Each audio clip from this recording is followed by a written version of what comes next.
नमस्कार दोस्तों, कैसे हैं आप सभी। उम्मीद है कि आप सभी अच्छे होंगे, स्वस्थ होंगे, मस्त होंगे। झारखंड सहायक आचार्य रिजल्ट न्यूज़ से रिलेटेड ये वीडियो है और जेटेट सीटेट दोनों विद्यार्थियों के लिए। तो वीडियो में लास्ट तक बने रहिएगा, आपको बहुत सारी इन्फॉर्मेशन इंपॉर्टेंट पता चलने वाली है।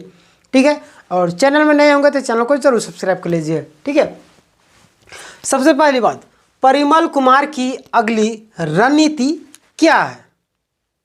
ठीक है, अगला है आपका 26,000 सीटों पर नियुक्ति संबंधी मीडिया जो पावर सूचना है क्या आ रही है, और सीटेट वाले जो विद्यार्थी है उसको ये जो वीडियो है ज़रूर देखनी चाहिए। क्यों?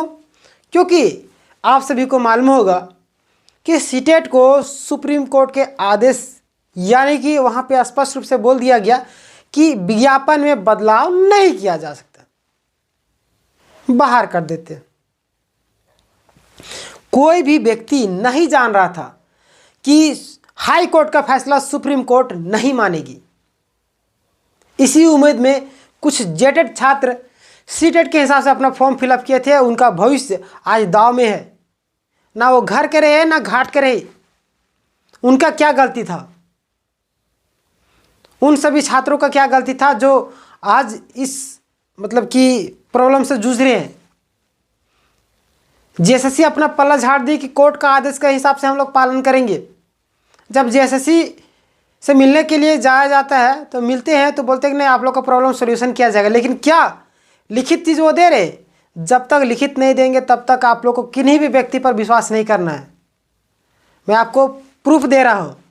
जेएसएससी सीजीएल का सरकार की बात करते हैं। चुनाव से पहले क्या बोलती थी कि जैसे ही हमारी सरकार बनेगी सीजीएल को क्या करेंगे, रिजल्ट देंगे। ये तो रिजल्ट देने में तुले हैं। यहाँ पे ट्विस्ट नहीं था। ट्विस्ट ये था, शुरू में बोलते थी क्या कि धांधली हुआ ही नहीं है। जब विपक्ष वाले बोलने लगे कि हम लोग सीबीआई जांच करेंगे, हमें वोट दीजिए, तब हेमंत सोरेन का दिमाग खुला। बोले कि नहीं, हम लोग जांच कर लिए हैं, ये लोग क्या जांच करेंगे। जांच कर लिए, दोषी पकड़ा गया है। किस मुंह से बोले थे? मतलब कि मैं तो पहले ज़्यादा इन सारी बातों पर एक्टिव नहीं था, लेकिन जब मैंने इन सारी चीज़ों का एनालिसिस करना स्टार्ट किया तो मुझे समझ में आ गया कि नेता ऐसे नहीं बना जाता है। नेता के लिए आपको झूठ बोलना आना चाहिए, लोगों को बेवकूफ़ बनाना आना चाहिए। अगर आपके झूठ बोलने से लोग बेवकूफ़ नहीं बन रहे हैं, मतलब आप नेता है ही नहीं। मैं क्या बोल रहा हूँ आप लोग समझ रहे होंगे, क्योंकि आप शिक्षक बनने वाले हैं। हमारी बातों को ध्यान से सुनिएगा। मैं आपको अभी भी बोल रहा हूं, अगर आप सभी के पक्ष से फैसला आने की संभावना 0.000 भी है ना, 0.000 जितना जीरो लगा दे 1%, ठीक है। अगर संभावना है कि आपके पक्ष से फैसला आ जाता है तो सीटेट वालों को ज़रूर जाना चाहिए कोर्ट, और जाएंगे वो लोग अपने हक की लड़ाई के लिए। उन सभी विद्यार्थियों की क्या गलती थी? जब झारखंड में आप पात्रता परीक्षा लेंगे नहीं तो वो विद्यार्थी क्या अपने आप पास हो जाएंगे? नहीं ना। जब आपने लिया नहीं, बाद में आपने वैलिड कर दिया कि लाइफ टाइम के लिए, तो वो विद्यार्थी कन्फ्यूजन में थे कि हो सकता है सरकार अपने मतलब कि कभी नींद से जागती कभी सो जाती है। हो सकता है बोलेगी नहीं, हम लोग को जो वैलिडिटी था वही हिसाब से चलेगा, कोई बढ़ाया उड़ाया नहीं गया, नींद से फिर जग जाएगी तो क्या होगा, हमारा भविष्य फिर दाव में लग जाएगा। तो इसी चीज़ को सोच के वो लोग चले गए कहाँ चले गए?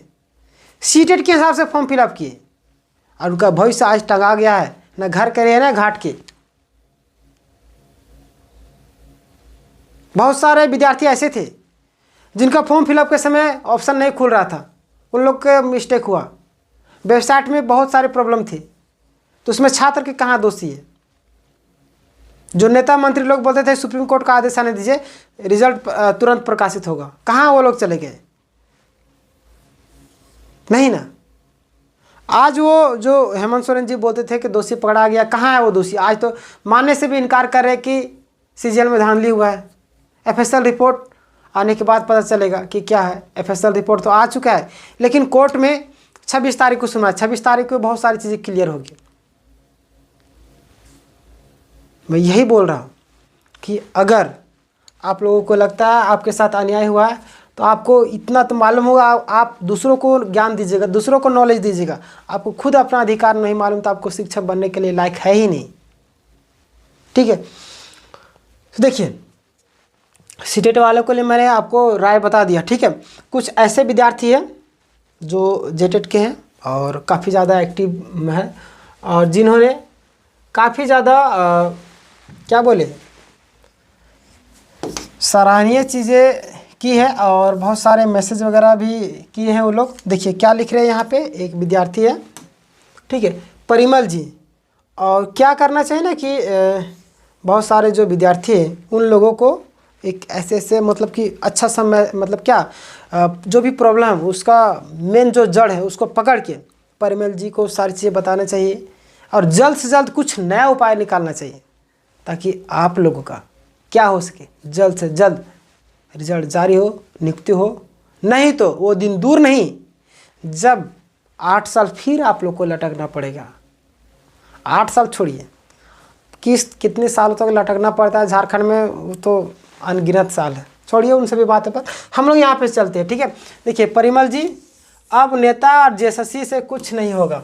आप सभी को मालूम होगा परिमल जी नेता, मंत्री, विधायक जितने लोग हैं सारे लोगों से मिलने की कोशिश कर रहे हैं, सारे लोगों को अवगत कर रहा है। सारे लोग क्या बोलते हैं, ठीक है आप लोग के पक्ष से फैसला आएगा, कोई भी विद्यार्थी को दुखी होने की ज़रूरत नहीं है, उन लोग के साथ अन्याय नहीं होने देंगे। बस उन लोग भी मतलब क्या सो जाते हैं आराम से अपने मौज मस्ती में। ठीक है, शायरी मार के वो लोग भी चुप हो जाते हैं। ठीक है, तो इसीलिए वो बोल रहे कि अच्छा मीडिया से संपर्क करें करके न्यूज़ चलवाना होगा। ठीक है, यानी आज क्या डिजिटली युग हो चुका है, यानी जो पॉपुलर मीडिया वाले हैं उन लोगों को बुलाकर कांटेक्ट करके न्यूज़ चलवाना होगा, नहीं तो कुछ होने वाला है नहीं। ठीक है, और देखिए जिसके बाद सरकार और जेएसएससी का नींद खुलेगा, ये सार्थक कार्य होगा सभी जेटेट पास कैंडिडेट के लिए। अमर भगत 2016। ठीक है, लेकिन ये बोले हैं जिस हिसाब से आपको क्या लगता है जेपीएससी में क्या मीडियाबाजी नहीं हुआ? बहुत हुआ। क्या नहीं हुआ जेपीएससी का? जेपीएससी को मार दिया गया, दाह संस्कार कर दिया गया, भोज भंडारा सारा कुछ कर दिया गया। क्या हुआ? सरकार के कानों में जू तक रहेंगी, कुछ नहीं हो रहा है। अबर कैबिनेट में आस लगाए हुए थे छात्र कि अबर नियुक्ति होगा जेपीएससी का जो चेयरमैन है, लेकिन नहीं हुआ। फिर ट्विटर कैंपेन करते हैं, ट्रेंडिंग में जाता है तो भी कुछ नहीं हो रहा है। फिर आते हैं मास्क पहन के हमें फांसी दो या चेयरमैन की नियुक्ति दो, तो भी कुछ नहीं होता है। इससे आता चीन में है, चाइना में, चीन नहीं चाइना में चिंग चांग चुंग बोलते हैं ना, तानाशाही सरकार, वही तानाशाही सरकार हो गई है। आखिर क्यों नहीं बातें सुन रही है? क्या मजबूरी है सरकार को जो अभी तक 7-7 महीने से चेयरमैन की नियुक्ति नहीं कर पाई है? इन सारी चीज़ों से आपको सोचना चाहिए। और आपके ऐसे यानी कि आप लोगों का जो है ना अभी आने वाला संभावनाएं जो है ना रिजल्ट बहुत ही कम है, क्योंकि आप सभी को मालूम होगा कि उर्दू हो गया, कुरमाली हो गया और जो 1-2 पेपर रद्द हुए उसका एग्ज़ाम हुआ ही नहीं, तो आप किस भरोसे आस लगाए हुए कि आपका रिजल्ट हो जाएगा? तो प्रेशर बनाना है जेएसएससी के ऊपर जल्द से जल्द कार्य करने के लिए। एग्ज़ाम कंडक्ट करवाए, रिजल्ट दीजिए, रिस्पॉन्स कीजिए, सारे कुछ कीजिए, ज्वाइनिंग दे दीजिए हम लोग को, बस कहानी ख़त्म। कोई मतलब नहीं। जब आप इतने सालों से रोज़ दिन पेपर में आते इतने हज़ार वैकेंसी आने वाली है, दूसरा दिन आता है अरे इतना है लाख वैकेंसी खाली है। झारखंड में तो ये दशा है कि अपने आप वैकेंसी घटते जाती है, यानी कि फॉर्म फिलअप होता भी नहीं है और वैकेंसी घट जाता है। अब कुछ दिनों के बाद अगर फिर नियुक्ति नहीं होगी तो फिर घट के आ जाएगा वैकेंसी। अब झारखंड में वैकेंसियों के भी हाथ पैर हो गए, भागने लगे वैकेंसी।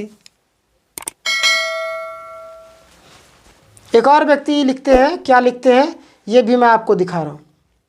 ये तो मीडिया वाले बात की यहाँ नहीं, ये लोग देखिए, नेता लोग कुछ नहीं करेंगे, आंदोलन करना होगा, धरना देना होगा, तभी वहाँ मीडिया भी आएगा। ठीक है, और हम अपनी बात मीडिया के सामने रख पाएंगे। ठीक है। सरकार कोई और जीएसएससी कोई इंटरेस्ट लेता हुआ नहीं दिख रहा है, ठीक है।